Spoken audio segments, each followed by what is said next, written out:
ஐயோ! அப்பவே தெரிஞ்சிருக்கணும். வாழ்க்கை பாடங்கள் இப்ப புரிஞ்சுதா?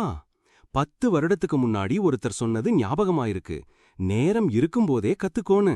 அப்ப நான் சிரிச்சேன். இப்போ அந்த வார்த்தைகள் ஒவ்வொரு நாளும் என் மனச கொட்டுது. இத நான் 10 வருஷம் முன்னாடியே தெரிஞ்சிருக்கணும். அப்பவே செஞ்சிருக்கணும். இந்த வார்த்தைகள் உங்க வாயில வருதா? நம்ம வாழ்க்கையில இந்த வார்த்தைகள ஒரு முறையாவது சொல்லாம இருந்திருக்க மாட்டோம், இல்லையா? ஐயோ! அப்பவே தெரிஞ்சிருக்கணும். அத நான் 10 வருஷம் முன்னாடியே செஞ்சிருக்கணும். அப்பவே இந்த தப்ப நான் தவிர்த்திருக்கணும். இப்படி ஏதோ ஒரு வருத்தத்துல கடந்த காலத்த பார்த்து பெருமூச்சு விடாதவங்க யாரும் இருக்க மாட்டாங்க. படிக்கிற விஷயமா இருக்கலாம், வேலை விஷயமா இருக்கலாம், பணம் விஷயமா இருக்கலாம், இல்ல உறவுகள் விஷயமா இருக்கலாம். ஏதோ ஒரு இடத்துல காலம் கடந்த ஞானம் நமக்கு கிடைச்சிருக்கும். இப்போ உங்களுக்குள்ள ஒரு கேள்வி எழும்பலாம். இப்ப தெரிஞ்சு என்ன பிரயோஜனம்? காலம் கடந்துடுச்சே. ஆனா இதுல ஒரு பெரிய ரகசியம் இருக்கு. இந்த காலம் கடந்த ஞானம் வெறும் வருத்தத்துக்காக இல்ல. அது உங்க எதிர்காலத்த மாத்த வந்த ஒரு பொக்கிஷம்.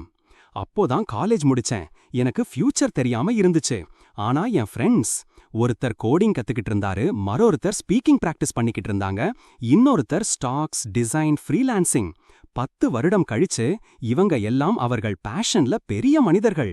நானோ அதே ஜீரோல ரெக்ரெட் கூட எக்ஸ்பிரஸ் பண்ண முடியாத ஒரு கில்ட்ல.